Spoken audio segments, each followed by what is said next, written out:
We've been talking about benchmarking your school's energy performance in Energy Star's Portfolio Manager. And now we're on step 4, understanding your score. The steps leading up to this point included gathering data on space attributes, gathering data on energy use, then establishing a Portfolio Manager account, inputting the data, and getting a score for your school facility. And now we're on understanding your score. Now that you have a score, what do you do next? So here are some things that you might want to consider. If your score is between 75 and 100, congratulations! You have achieved award level performance.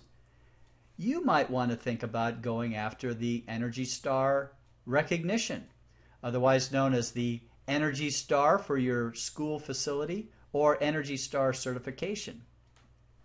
Now, why would you do that? Because it does cost a little bit of money to get an engineer to validate the data when you submit your application. One reason you might want to consider Energy Star recognition is that it comes from a nationally recognized authority, the Environmental Protection Agency's Energy Star program. It also gives credibility to your efforts and recognizes that you have made a significant achievement.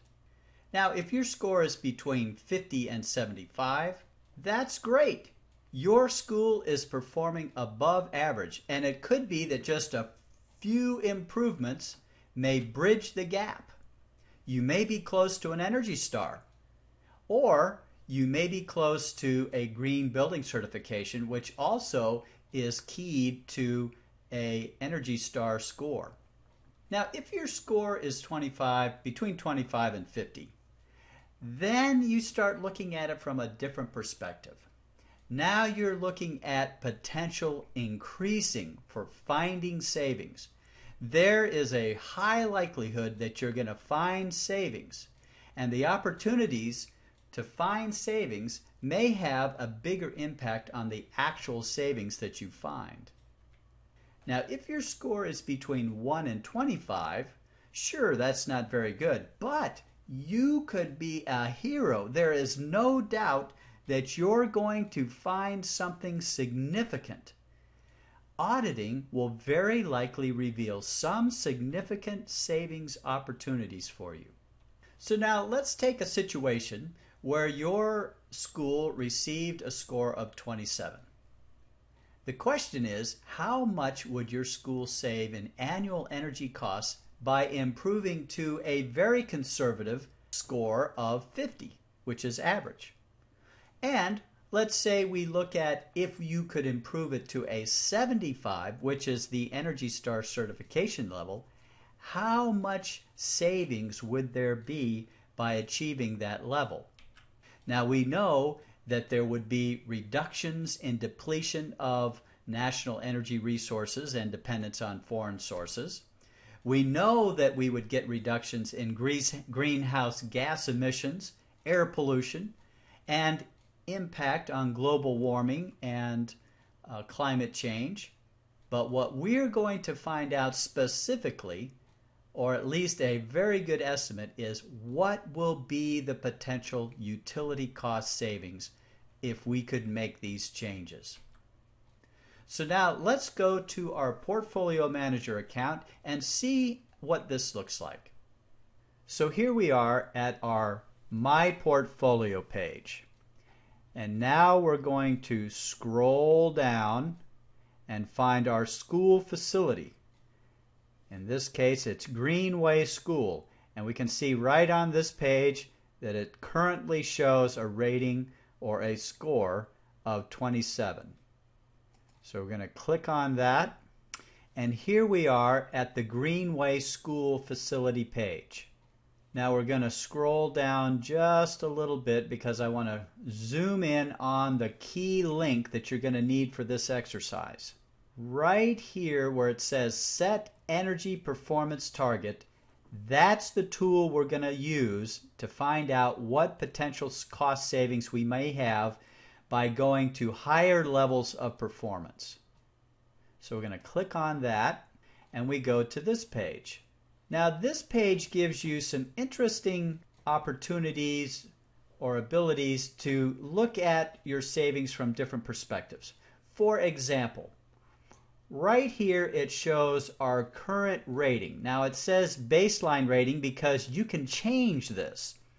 Right now the default is set to the most recent 12 months. That's all we have in there. But if we had 2 or 3 years worth of data, we could pick the 12-month period we want to just by going up here and clicking on Modify Baseline Period. Now our first scenario has to do with what if we could improve to at least a 50, which is average. So we're going to click on this radio button and we're going to enter in 50. Then we're going to go over here and recalculate. Now if you look across, you see some information, but I'd like you to look at this. This is very interesting. Based on your energy bills, and remember the optional cost information that you put in there, this is why you want to put it in there, because this will give you a very good estimate of what the potential savings are in going from one score to a higher score. So in this case, we put in a score of 50. And going from a 27 to a 50, we have estimated an improvement of over $13,000 a year in energy savings. Now let's say we had our school coming up for a capital improvement project and we were going to do some significant retrofits in this school. Changing out the lighting system, maybe retrofitting some of the air conditioning systems and heating systems, maybe new boilers. So we want to find out what we would save in energy costs if we could achieve a 75 by using these changes and perhaps some other behavioral modification changes. So we put 75 in there, we click on recalculate, and we find out that we could save $26,000 a year in energy costs if we could go from a 27 to a 75. Now, let's say that your school district has a goal of achieving a 10% across the board energy reduction. Every school, they want to see if you can do an energy reduction of 10%.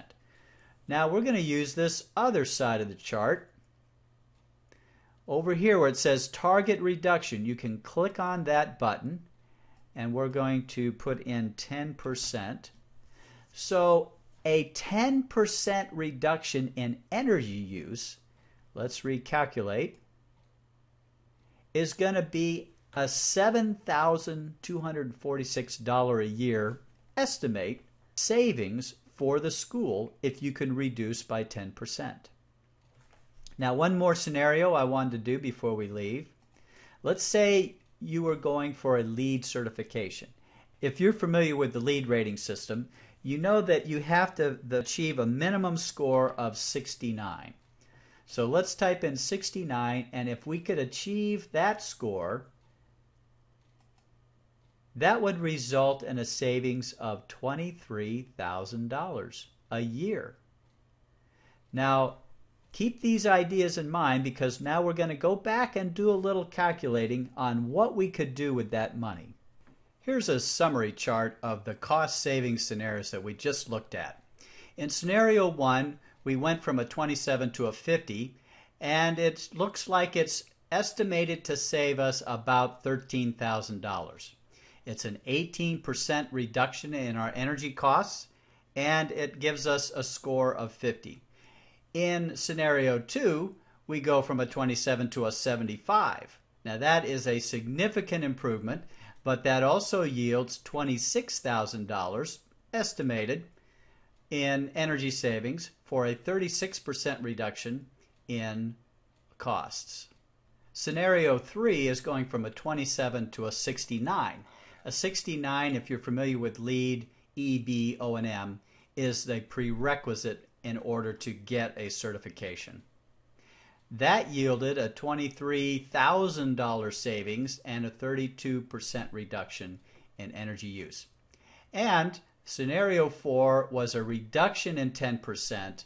It got us up to a 38 from a 27, and it yielded $7,200 or so estimated. And these numbers, of course, are ballpark numbers or order of magnitude numbers, but at least you have a sense of how much you could expect in savings if you made these achievements. Let's look at scenario 4, where we're just doing a 10% reduction in energy use. Now we can see it yields about $7,000 a year in annual utility cost savings. So the question then becomes, what could we do for $7,000 in 1 year to achieve 10% savings? Well, certainly we want to invest something in doing an energy audit. If we think, well, certainly at a 27, we're going to find something, so that's a pretty good investment.